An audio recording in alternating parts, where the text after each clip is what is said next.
स्वागत करते हैं माननीय प्रधानमंत्री जी। अभी हम अनुरोध करते हैं इस पावन अवसर पर हमें संबोधित करें और मार्गदर्शन करें।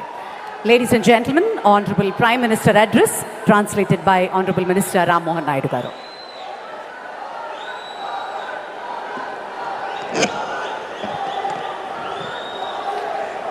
भारत माता की, भारत माता की, भारत माता की। आंध्र प्रदेश के गवर्नर अब्दुल नजीर जी, गोवा के गवर्नर और इस धरती के संतान अशोक गजपति राजू जी, सीएम मेरे मित्र चंद्रबाबू नायडू जी, डिप्टी सीएम भाई पवन कल्याण जी, मंत्रिमंडल में मेरे साथी, युवा ऊर्जा से भरे हुए भाई राम मोहन नायडू जी, चंद्रशेखर पेम्मसानी जी, भूपति राजू श्रीनिवास वर्मा जी, राज्य सरकार के मंत्री भाई नारा लोकेश जी, उपस्थित अन्य जनप्रतिनिधिगण, देवी और सज्जनों, अंदरिकी नमस्कारम। आंध्र प्रदेश गवर्नर అబ్దుల్ నజీర్ గారికి, గోవా గవర్నర్ అశోక్ గజపతి రాజు గారికి, మన ముఖ్యమంత్రి వర్యులు చంద్రబాబు నాయుడు గారికి, ఉప ముఖ్యమంత్రి సోదరులు పవన్ కళ్యాణ్ గారికి, మంత్రివర్గంలో నా సహచరులు రామ్మోహన్ నాయుడు గారికి, చంద్రశేఖర్ పెమ్మసాని గారికి, భూపతి రాజు శ్రీనివాస్ వర్మ గారికి, రాష్ట్ర ప్రభుత్వంలో మంత్రివర్యులు నారా లోకేష్ గారికి, ఇక్కడికి విచ్చేసిన ఇతర ప్రజాప్రతినిధులకు, నా సోదర సోదరీమణులకు అందరికీ కూడా నమస్కారం। साथियों, आज का दिन आंध्र प्रदेश के विकास के लिए, स्वर्ण आंध्र के विजन के लिए ये बहुत अहम है। मुझे आज बहुत शुभ अवसर पर एक शुभ मास में उत्तर आंध्र की इस पवित्र भूमि पर आने का सौभाग्य मिला है। मैं सबसे पहले भगवान श्री वराह लक्ष्मी नरसिंह स्वामी के चरणों में प्रणाम करता हूं। मैं श्री कुर्मनाथ स्वामी और मां पोंडितल्ली अम्मवारू को नमन करता हूं। మిత్రులారా, ఈరోజు ఆంధ్రప్రదేశ్ అభివృద్ధికి స్వర్ణాంధ్ర విజన్కు ఎంతో కీలకమైన రోజు। ఈ శుభ సందర్భంగా, ఈ పవిత్రమైన మాసంలో, ఈ పవిత్రమైన ఉత్తరాంధ్ర భూమికి రావడం నాకెంతో సౌభాగ్యంగా భావిస్తున్నాను। ముందుగా శ్రీ వరాహ లక్ష్మీ నరసింహస్వామి వారి పవిత్రమైన పాదాలకు నా నమస్కారాలు అర్పిస్తున్నాను। అలాగే కూర్మనాథ స్వామి వారికి, అమ్మ పైడితల్లి అమ్మవారికి నమస్కరిస్తున్నాను। साथियों, आज यहां करीब 18,000 करोड़ रुपए की विकास परियोजनाओं का शुभारंभ, लोकार्पण और शिलान्यास हुआ है। एयरपोर्ट के साथ साथ ये प्रोजेक्ट आंध्र की रोड कनेक्टिविटी से भी जुड़े हैं। इनमें एनर्जी सिक्योरिटी से जुड़े प्रोजेक्ट भी हैं। ये विकास कार्य इस बात के प्रतीक है कि इस समय आंध्र की स्पीड से आगे बढ़ रहा है। मैं आप सभी को इन प्रोजेक्ट्स की बहुत बहुत शुभकामनाएं देता हूं। మిత్రులారా, ఈ రోజు దాదాపు 18,000 కోట్ల రూపాయలు విలువైన అభివృద్ధి ప్రాజెక్టులు ప్రారంభోత్సవం మరియు శంకుస్థాపన చేసుకుంటున్నాం। ఎయిర్పోర్ట్తో పాటు ఈ ప్రాజెక్టులు ఆంధ్రప్రదేశ్లో రోడ్ కనెక్టివిటీని కూడా మరింత బలోపేతం చేస్తాయి। వీటిలో ఎనర్జీ సెక్యూరిటీకి సంబంధించిన ప్రాజెక్టులు కూడా ఉన్నాయి। ఈ ప్రాజెక్టులు ఆంధ్రప్రదేశ్కు ఎంత వేగంగా ముందుకు తీసుకొని వెళ్తున్నాయనడానికి ఒక నిదర్శనం। ఈ ప్రాజెక్టుల కోసం మీ అందరికీ నా హృదయపూర్వకమైనటువంటి శుభాకాంక్షలు. साथियों, आज का ये आयोजन नया इतिहास, नए रिकॉर्ड इसे रचने का भी है. आज एक और विकास के नए रिकॉर्ड बन रहे हैं, तो साथ ही ढीमसा डांस का सांस्कृतिक रिकॉर्ड भी रचा गया है. और ये चंद्रबाबू की विशेषता है कि उन्होंने दो क्षितिजों को छुआ है. एक तरफ ऊंची आसमान को छूने वाली व्यवस्था, एयरपोर्ट का निर्माण, और दूसरी तरफ मेरे यहाँ के आदिवासी बहनों के द्वारा ढीमसा नृत्य का विश्व रिकॉर्ड बनाना. मैं चंद्रबाबु के इस विजन को विशेष रूप से सराहना करता हूं. మిత్రులారా, ఈరోజు ఒక కొత్త చరిత్ర, ఒక కొత్త రికార్డును సృష్టించిన రోజు కూడా. ఒకవైపు అభివృద్ధిలో కొత్త రికార్డులు నమోదవుతున్నాయి, మరోవైపు దింసా నృత్యం కూడా ఒక సాంస్కృతిక రికార్డును సృష్టించింది. ఇది చంద్రబాబు నాయుడు గారి విశిష్టత అనేది నేను తెలియజేస్తున్నాను. ఈరోజు చంద్రబాబు నాయుడు గారు ఒక రెండు అంశాలని టచ్ చేశారు. ఒకటి నింగిని ఆకాశాన్ని అంటే ఎయిర్పోర్ట్ అయితే, మరొకటి గిరిజనుల సోదర సోదరీమణులతో ఈరోజు దింసా నృత్యంతో ఒక రికార్డు సృష్టించారు. ఇది చంద్రబాబు నాయుడు గారి విజన్. దీనికి నేను హృదయపూర్వకమైనటువంటి అభినందనలు తెలియజేస్తున్నాను. 13,000 से ज्यादा आदिवासी बहनों और बेटियों की प्रस्तुति, उनका उत्साह, उनका अनुशासन और आदिवासी संस्कृति का गौरव, यह दृश्य वाकई अद्भुत था. इसमें देश की विविधता की झलक भी थी और पीढ़ी दर पीढ़ी सहेज कर रखी गई जनजातीय विरासत भी थी. मैं इस प्रस्तुति के लिए आप सभी का और विशेष रूप से मेरी आदिवासी बहनों और बेटियों का बहुत बहुत अभिनंदन करता हूं. 13,000 మందికి పైగా గిరిజన పిల్లలు మరియు సోదరిమణుల తాలూకా ప్రదర్శన, వారి ఉత్సాహం, వారి క్రమశిక్షణ మన గిరిజన సంస్కృతికి సంబంధించిన ఒక గౌరవం. ఈ దృశ్యం నిజంగా అద్భుతంగా అనిపించింది. దీనిలో మన దేశం తాలూకా వైవిధ్యత కనిపించింది. అలాగే తరతరాలుగా సంరక్షించబడిన గిరిజన వారసత్వం కూడా ప్రతిబింబించింది. ఈ అద్భుతమైన ప్రదర్శనకు మన గిరిజన పిల్లలకు, సోదరిమణులకు, అలాగే ఇక్కడ ఉన్న అందరికీ కూడా నా హృదయపూర్వక అభినందనలు తెలియజేస్తున్నాను. साथियों, ये धरती अल्लूरी सीताराम राजू की धरती है. अल्लूरी सीताराम राजू जी ने जिस धरती पर आदिवासी हितों के लिए अपना जीवन समर्पित किया, आज उसी धरती पर आंध्र प्रदेश के एक नए एयरपोर्ट की शुरुआत हो रही है. ये एयरपोर्ट आंध्र और उत्तर आंध्र की ग्रोथ का रनवे है. ये आंध्र के युवाओं के बेहतर भविष्य का लॉन्च पैड है. मैं आंध्र प्रदेश के लोगों को, देश के लोगों को बहुत बहुत बधाई देता हूं. మిత్రులారా, ఈ నేల అల్లూరి సీతారామరాజు గారి నేల. అల్లూరి సీతారామరాజు గారు ఈ గిరిజన హక్కుల కోసం తన జీవితాన్ని అంకితం చేశారో ఆ పవిత్రమైన భూమిపైనే ఈరోజు ఆంధ్రప్రదేశ్కు ఒక కొత్త ఎయిర్పోర్ట్ ప్రారంభమవుతుంది. ఈ ఎయిర్పోర్ట్ ఆంధ్రప్రదేశ్, ముఖ్యంగా ఉత్తరాంధ్ర అభివృద్ధికి ఒక కొత్త రన్వేగా పనిచేస్తుంది. ఇది ఆంధ్ర యువత యొక్క ఉజ్వల భవిష్యత్తుకు ఒక కొత్త లాంచ్ ప్యాడ్లా పనిచేస్తుంది. ఈ సందర్భంగా ఆంధ్రప్రదేశ్ ప్రజలకు మరియు దేశ ప్రజలకు నా హృదయపూర్వక అభినందనలు. साथियों, पहले जब एयरपोर्ट बनते थे तो एयरपोर्ट के नाम एक ही परिवार के नाम पर चढ़ जाते थे. हमने इस परंपरा को बदला. हमने अयोध्या में एयरपोर्ट का नाम वाल्मीकि के नाम से जोड़ा। हमने पंजाब में संत रविदास जी के नाम से एयरपोर्ट का नाम जोड़ा।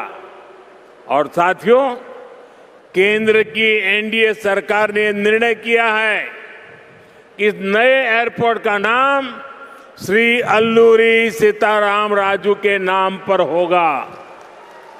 आंध्र प्रदेश का जो भी नागरिक इस एयरपोर्ट से यात्रा करेगा, देश और दुनिया का जो भी नागरिक इस एयरपोर्ट से यात्रा करेगा, उसे अल्लूरी सीताराम राजू जी के नाम से जन सेवा और राष्ट्र सेवा की प्रेरणा मिलेगी। మిత్రులారా, ఒక గతాన్ని మళ్ళీ గుర్తు చేసుకుందాం. ఒక సందర్భంలో భారతదేశంలో ఏ ఎయిర్పోర్ట్ నిర్మించినా ఒక్క కుటుంబం తాలూకా పేర్లే దానికి పెట్టేవారు. ఆ చరిత్రని మళ్ళీ ఎన్డీఏ ప్రభుత్వం తిరగరాసింది. అయోధ్యలో ఎయిర్పోర్ట్ ప్రారంభిస్తే దానికి వాల్మీకి గారి పేరు పెట్టాం. అలాగే పంజాబ్లో సంత్ రవిదాస్ గారి పేరుతోని ఎయిర్పోర్ట్ని ప్రారంభించాం. అలాగే ఈ కేంద్ర ప్రభుత్వంలో ఎన్డీఏ కూటమి ఒక ముఖ్యమైన నిర్ణయం తీసుకుంది. ఈ కొత్త ఎయిర్పోర్ట్కి అల్లూరి సీతారామరాజు గారి పేరు పెట్టాలనే నిర్ణయం తీసుకుంది. ఈ ఎయిర్పోర్ట్ ద్వారా ప్రయాణించే ప్రతి ఆంధ్రప్రదేశ్ పౌరుడు అల్లూరి సీతారామరాజు గారి పేరుతో ప్రజాసేవకు, దేశ సేవకు కూడా స్ఫూర్తి పొందుతారని తెలియజేస్తున్నాను. साथियों, बीते 12 इयर्स में देश के एविएशन सेक्टर ने असाधारण प्रगति की है। 2014 तक देश में केवल 74 एयरपोर्ट ऑपरेशनल थे। आज ये संख्या 166 है। एक समय था जब हवाई उड़ानें सिर्फ बड़े शहरों तक सीमित थी। एनडीए सरकार में आज छोटे शहर के साधारण लोग भी फ्लाइट से आ जा रहे हैं। మిత్రులారా, గత 12 సంవత్సరాల్లో దేశంలో విమానయాన రంగం ఒక అసాధారణమైన పురోగతిని సాధించింది. 2014 వరకు దేశంలో కేవలం 74 ఎయిర్పోర్ట్లు ఆపరేషనల్గా ఉంటే ఈరోజు ఆ సంఖ్య పెరిగి 166 ఎయిర్పోర్ట్లకి చేరుకుంది. ఒకప్పుడు విమానాశ్రయాలు, విమాన ప్రయాణాలు పెద్ద నగరాలకే పరిమితమయ్యేవి. ఈరోజు ఎన్డీఏ ప్రభుత్వంలో చిన్న పట్టణాల నుంచి సాధారణ ప్రజలు కూడా విమానాల్లో ప్రయాణిస్తున్నారని తెలియజేస్తున్నాను.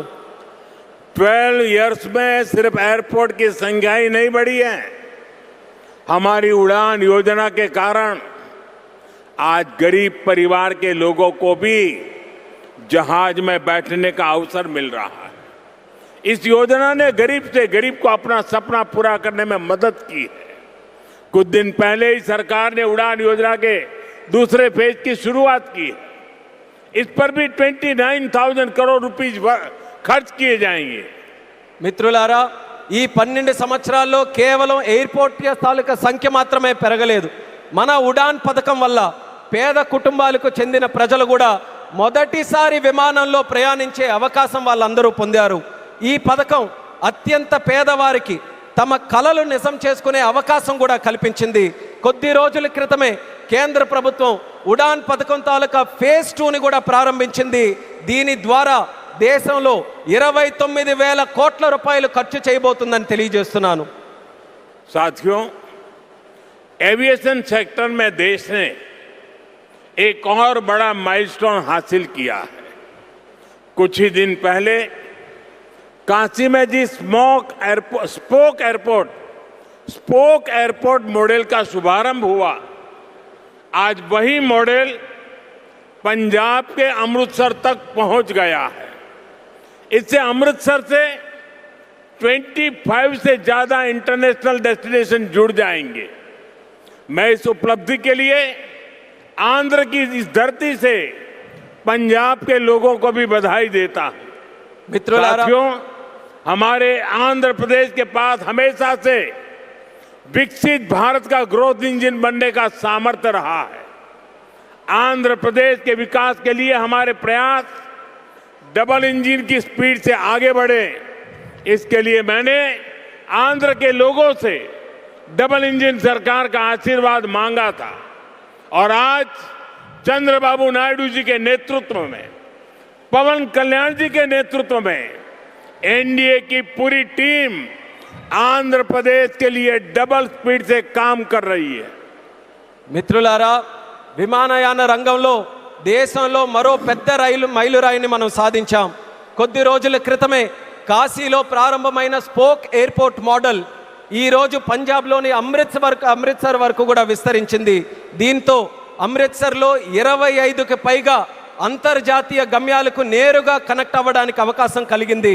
ఈ విజయానికి ఆంధ్రప్రదేశ్ నేల నుంచే పంజాబ్ ప్రజలకు కూడా నా హృదయపూర్వక అభినందనలు తెలియజేస్తున్నాను.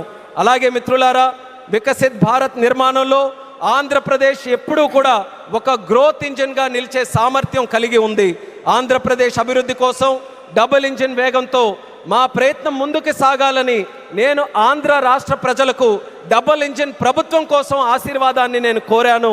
ఈరోజు చంద్రబాబు నాయుడు గారి నాయకత్వంలో, పవన్ కళ్యాణ్ గారి నాయకత్వంలో ఎన్డీఏ టీం మొత్తం ఆంధ్రప్రదేశ్ అభివృద్ధి కోసం డబుల్ వేగంతో పనిచేస్తుందని గర్వంగా తెలియజేస్తున్నాను. साथियों, आज देश ब्लू इकोनॉमी को लगातार मजबूत कर रहा है. हमारा विजन है कि पूरा क्षेत्र कोस्टल इकोनॉमिक कॉरिडोर के रूप में विकसित हो. इसी लक्ष्य के साथ विशाखापट्टनम से कृष्णापट्टनम तक हमारे पुराने पोर्ट्स को आधुनिक रूप दिया जा रहा है. इसके अलावा मुलापेटा और रामायापट्टनम में हम नए पोर्ट्स भी बना रहे हैं.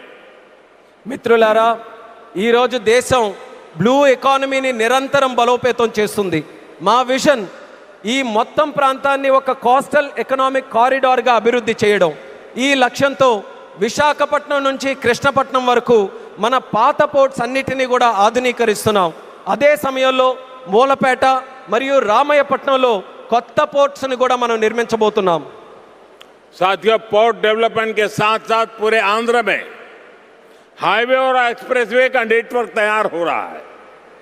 विशाखापट्टनम रायपुर एक्सप्रेसवे जैसे प्रोजेक्ट इस पूरे क्षेत्र को रफ्तार दे रहे हैं. మిత్రులారా, పోర్టుల అభివృద్ధితో పాటు ఆంధ్రప్రదేశ్ మొత్తం హైవేస్, ఎక్స్ప్రెస్వేస్ నెట్వర్క్ని విస్తృతంగా పెంచుకుంటూ పోతుంది. విశాఖపట్నం రాయ్పూర్ ఎక్స్ప్రెస్వే వంటి ప్రాజెక్టులు ఈ ప్రాంతానికి సరికొత్త వేగాన్ని అందిస్తున్నాయి. साथियों, ये पूरा रीजन देश के बड़े औद्योगिक केंद्रों से आसानी से जुड़े, इसके लिए आज आंध्र प्रदेश में करीब 1 लाख करोड़ रुपीस की रेलवे परियोजनाओं पर काम चल रहा है. राज्य के पूरे रेल नेटवर्क का इलेक्ट्रिफिकेशन हो चुका है. यहां 70 से ज्यादा रेलवे स्टेशनों को भी आधुनिक बनाया जा रहा है. మిత్రులారా, ఈ ప్రాంతం మొత్తం దేశంలోని ప్రధాన పారిశ్రామిక కేంద్రాలతో మరింత సులభంగా అనుసంధానం అవ్వడానికి ఈరోజు ఆంధ్రప్రదేశ్లో దాదాపు 1,00,000 కోట్ల రూపాయలు విలువైన రైల్వే ప్రాజెక్ట్స్ తాలూకా పనులు కూడా జరుగుతున్నాయి. రాష్ట్రంలో రైల్వే నెట్వర్క్ అంతా ఇప్పటికీ పూర్తిగా ఎలక్ట్రిఫికేషన్ అయ్యింది. అదేవిధంగా 70కి పైగా రైల్వే స్టేషన్లు కూడా ఆధునీకరిస్తున్నాం. साथियों, आज इस क्षेत्र के विकास में पीएम गति शक्ति नेशनल मास्टर प्लान भी बड़ी भूमिका निभा रहा है. पीएम गति शक्ति के माध्यम से इस पूरे क्षेत्र में रेल, पोर्ट और एयरपोर्ट को एक साथ जोड़ा जा रहा है. जब यहां ये आधुनिक लॉजिस्टिक नेटवर्क तैयार हो जाएगा तो उद्योगों को बेहतर कनेक्टिविटी मिलेगी, किसानों को फायदा होगा और ईज ऑफ डूइंग बिजनेस भी बढ़ेगा. మిత్రులారా, ఈ ప్రాంత అభివృద్ధితో పిఎం గతి శక్తి నేషనల్ మాస్టర్ ప్లాన్ కూడా కీలక పాత్ర పోషిస్తుంది. పిఎం గతి శక్తి ద్వారా రైల్ కానీ, పోర్టు కానీ, ఎయిర్పోర్ట్లు కానీ ఒక సమగ్ర నెట్వర్క్గా అనుసంధానం చేస్తున్నాం. ఈ ఆధునిక లాజిస్టిక్స్ నెట్వర్క్ పూర్తయిన తర్వాత పరిశ్రమలకు మరింత మెరుగైన కనెక్టివిటీ లభిస్తుంది, రైతులకి ప్రయోజనం చేకూరుతుంది, అలాగే ఈజ్ ఆఫ్ డూయింగ్ బిజినెస్కి కూడా మరింత పెరుగుతుంది. साथियों, आंध्र प्रदेश हमेशा भविष्य की सोच रखने वाला प्रदेश रहा है. सॉफ्टवेयर, आईटी, और टेक सेक्टर में आंध्र के युवाओं ने पूरी दुनिया में अपना डंका बजाया है और इसलिए सरकार यहां के टैलेंट को आंध्र प्रदेश की डेवलपमेंट पावर से जोड़ना चाहती है। మిత్రులారా, ఆంధ్రప్రదేశ్ ఎప్పటి నుంచో భవిష్యత్తును దృష్టిలో పెట్టుకొని ముందుకు సాగే రాష్ట్రం. సాఫ్ట్వేర్ కానీ, ఐటీ కానీ, టెక్ రంగాల్లో కానీ ఆంధ్రప్రదేశ్ యువత ప్రపంచవ్యాప్తంగా తన ప్రతిభను చాటుకున్నారు. అందుకే ఇక్కడ యువత తాలూకా ప్రతిభను ఆంధ్రప్రదేశ్ తాలూకా అభివృద్ధి శక్తితో అనుసంధానం చేయాలని ప్రభుత్వం కోరుకుంటుంది. हमारे टैलेंटेड युवाओं की प्रतिभा का लाभ आंध्र प्रदेश और देश को ज्यादा से ज्यादा मिले, ये बहुत आवश्यक है। इसके लिए हमारा फोकस अब सेमीकंडक्टर जैसी फ्यूचरिस्टिक टेक इंडस्ट्री पर है। विशाखापट्टनम में नए सेमीकंडक्टर प्लांट का शिलान्यास इसी दिशा में एक बहुत बड़ा कदम है। మన ప్రతిభావంతులైన యువత సామర్థ్యం ఆంధ్రప్రదేశ్కే కాకుండా దేశానికి మరింత ఉపయోగపడాలి. అందుకే ఇప్పుడు మా దృష్టి సెమీకండక్టర్ వంటి ఫ్యూచరిస్టిక్ టెక్ ఇండస్ట్రీస్ పై ఉంది. విశాఖపట్నంలో కొత్త సెమీకండక్టర్ ప్లాంట్ తాలూకా శంకుస్థాపన ఆ దిశగా ఒక గొప్ప అడుగుగా నేను భావిస్తున్నాను. चंद्रबाबू के नेतृत्व में हमारा आंध्र अब सॉफ्टवेयर के साथ साथ मैन्युफैक्चरिंग का भी हब बनेगा। इससे आंध्र में फ्यूचरिस्टिक जॉब्स तैयार होगी, टेक इंडस्ट्रीज के लिए नया वातावरण तैयार होगा। చంద్రబాబు నాయుడు గారి నేతృత్వంలో ఇకపై మన ఆంధ్రప్రదేశ్ సాఫ్ట్వేర్ హబ్ మాత్రమే కాదు, మ్యానుఫ్యాక్చరింగ్ హబ్గా కూడా ఎదగబోతుంది. దీంతో ఆంధ్రప్రదేశ్లో ఫ్యూచరిస్టిక్ జాబ్స్ సృష్టించబడతాయి. టెక్ ఇండస్ట్రీస్కు అనుకూలమైన ఒక కొత్త ఈకో సిస్టమ్ కూడా ఇక్కడ ఏర్పడుతుంది. साथियों, वर्ल्ड इकोनॉमी में कहीं पे किसी भी ग्रोथ सेंटर का निर्माण सिर्फ एक फैक्ट्री से नहीं हो सकता। उसके लिए एक पूरे इकोसिस्टम की जरूरत होती है। आज आंध्र प्रदेश में हम ग्रोथ का वही इकोसिस्टम तैयार कर रहे हैं। चंद्रबाबू नायडू जी व्यक्तिगत स्तर पर दिन रात मेहनत करते हैं। इसी का परिणाम है आज दुनिया की कई बड़ी बड़ी कंपनियां यहां निवेश करने के लिए आना चाहती हैं। మిత్రులారా, ప్రపంచ ఆర్థిక వ్యవస్థలో ఏ గ్రోత్ సెంటర్ అయినా ఒక్క ఫ్యాక్టరీతో నిర్మించబడదు. దానికోసం ఒక పూర్తి ఈకో సిస్టమ్ని మనం ఏర్పాటు చేయాలి. ఈరోజు ఆంధ్రప్రదేశ్లో మనం అలాంటి గ్రోత్ ఈకో సిస్టమ్నే నిర్మించబోతున్నాం. మన ముఖ్యమంత్రి చంద్రబాబు నాయుడు గారు వ్యక్తిగతంగా రాత్రి పగలు రాష్ట్రం కోసం కష్టపడుతున్నారు. దాని ఫలితంగానే ఈరోజు ప్రపంచంలో ఉన్నటువంటి ప్రముఖ కంపెనీలు ఇక్కడ పెట్టుబడులు పెట్టడానికి ఎంతో ఆసక్తి చూపిస్తున్నాయి. साथियों, यहां सेमीकंडक्टर के साथ साथ एआई इंफ्रा और डेटा सेंटर पर भी काम हो रहा है। गूगल ने भी यहां $15 बिलियन के एआई और क्लाउड इंफ्रास्ट्रक्चर कैंपस की घोषणा की है। और भी कई ग्लोबल कंपनी यहां नई संभावनाएं देख रही हैं। इसका बहुत बड़ा फायदा आंध्र प्रदेश के साथ साथ देश के यूथ को हो रहा है। మిత్రులారా, ఇక్కడ సెమీకండక్టర్తో పాటు ఏఐ ఇన్ఫ్రాస్ట్రక్చర్, డేటా సెంటర్స్ రంగాల్లో కూడా వేగంగా పనులు జరుగుతున్నాయి. గూగుల్ కూడా ఇక్కడ $15 బిలియన్ విలువైన ఏఐ మరియు క్లౌడ్ ఇన్ఫ్రాస్ట్రక్చర్ క్యాంపస్ని ఏర్పాటు చేయబోతుంది. ఇంకా అనేక అంతర్జాతీయ కంపెనీలు కూడా ఇక్కడ కొత్త పెట్టుబడులకు అవకాశాలు చూస్తున్నాయి. దీనివల్ల ఆంధ్రప్రదేశ్ యువత కాకుండా దేశ యువతకు కూడా ఒక్క గొప్ప ప్రయోజనం కలగబోతుంది. साथियों, आंध्र की इंडस्ट्रियल ग्रोथ स्टोरी केवल डिजिटल टेक तक से ही सीमित नहीं है। नकापल्ली में केंद्र सरकार बड़े फार्मा पार्क के लिए भी सहयोग दे रही है। इससे आंध्र प्रदेश देश के एक बड़े फार्मा हब के रूप में भी विकसित होगा। మిత్రులారా, ఆంధ్రప్రదేశ్ ఇండస్ట్రియల్ గ్రోత్ స్టోరీయే కాకుండా డిజిటల్ టెక్ వరకే పరిమితం కాకుండా నక్కపల్లిలో కేంద్ర ప్రభుత్వం యొక్క భారీ ఫార్మా పార్క్ ఏర్పాటుకి కూడా సహకరిస్తుంది. దీంతో ఆంధ్రప్రదేశ్ దేశంలోనే ఒక ప్రముఖ ఫార్మా హబ్గా ఎదగబోతుందని తెలియజేస్తున్నాను. ग्रीन एनर्जी की फील्ड में भी अकेले रायलसीमा क्षेत्र में 5 लाख करोड़ रुपए से ज्यादा का इन्वेस्टमेंट हुआ है. मैं आज आंध्र प्रदेश के आप सभी लोगों को फिर विश्वास दिलाता हूं, हमारी सरकार ऐसी हर संभावनाओं को साकार करने के लिए दिन रात ये डबल इंजन सरकार काम करती रहेगी. గ్రీన్ ఎనర్జీ రంగంలో కూడా ఒక్క రాయలసీమ ప్రాంతంలోనే 5 లక్షల కోట్ల రూపాయలకి పైగా పెట్టుబడులు వచ్చాయి. ఈరోజు ఆంధ్రప్రదేశ్ ప్రజలందరికీ నేను మరోసారి హామీ ఇస్తున్నాను, ఇలాంటి ప్రతి అవకాశాన్ని నిజం చేయడానికి, ఆ కళని సాకారం చేయడానికి మా ప్రభుత్వం, ఈ డబుల్ ఇంజిన్ ప్రభుత్వం రాత్రి ప్రగలు కృషి చేస్తూనే ఉంటుందని తెలియజేస్తున్నాను.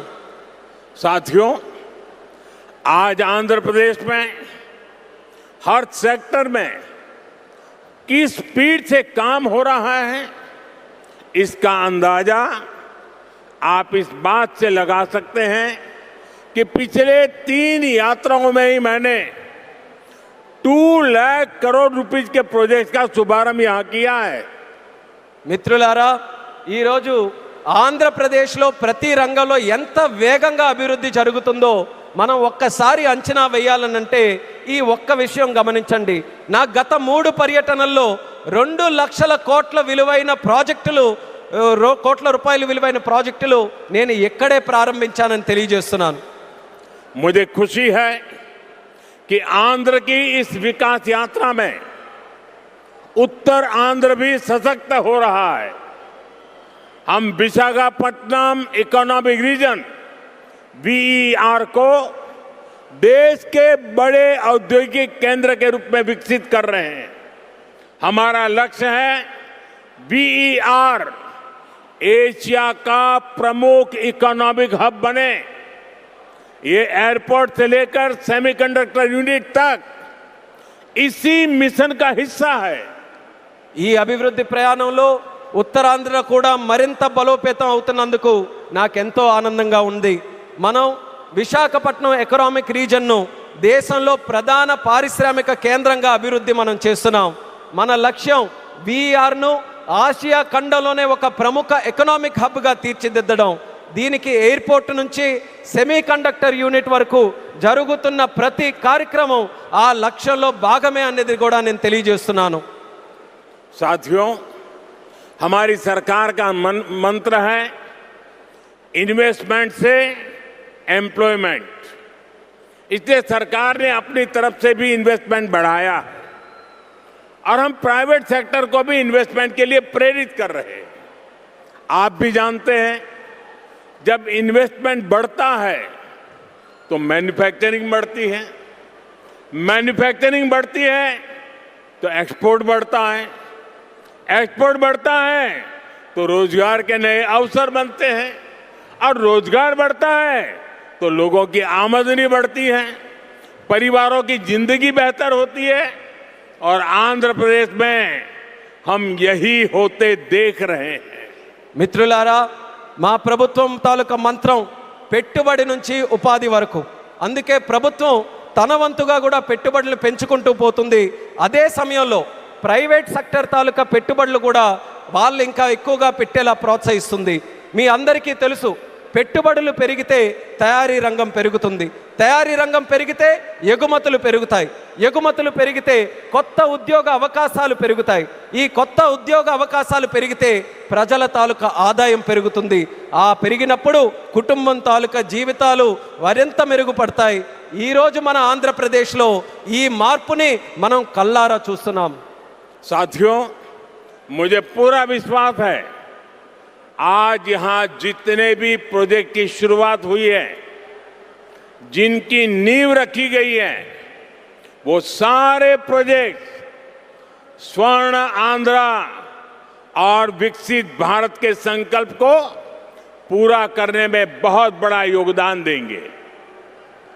चंद्रबाबू जी के नेतृत्व में आंध्र प्रदेश विकसित भारत के सपने को पूरा करने के लिए एक बहुत बड़ा ऊर्जा स्रोत बन रहा है। मैं एक बार फिर इन सभी परियोजनाओं के लिए आंध्र प्रदेश के लोगों को बहुत बहुत बधाई देता हूं। बहुत बहुत धन्यवाद। మిత్రులారా, ఈరోజు ప్రారంభమైన శంకుస్థాపన జరిగిన ప్రతి ప్రాజెక్టు కూడా స్వర్ణాంధ్ర మరియు వికసిత్ భారత్ సంకల్పాలను సాకారం చేయడంలో ఎంతో గొప్ప పాత్ర పోషిస్తుందనే నమ్మకం నాకుంది. మరి చంద్రబాబు నాయుడు గారి తాలూకా నేతృత్వంలో ఆంధ్రప్రదేశ్ రాష్ట్రం వికసిత్ భారత్ విజన్కు ఒక పెద్ద శక్తిగా ఉజ్వలిస్తుంది. మరోసారి ఈ అన్ని ప్రాజెక్టుల సందర్భంగా ఆంధ్రప్రదేశ్ ప్రజలందరికీ నా హృదయపూర్వక అభినందనలు, అలాగే ఇక్కడికి విచ్చేసిన సోదర సోదరీమణులకి నా హృదయపూర్వక ధన్యవాదాలు తెలియజేసుకుంటూ నమస్కరిస్తున్నాను. భారత్ మాతా की జై, भारत माता की జై, भारत माता की జై. बहुत बहुत धन्यवाद।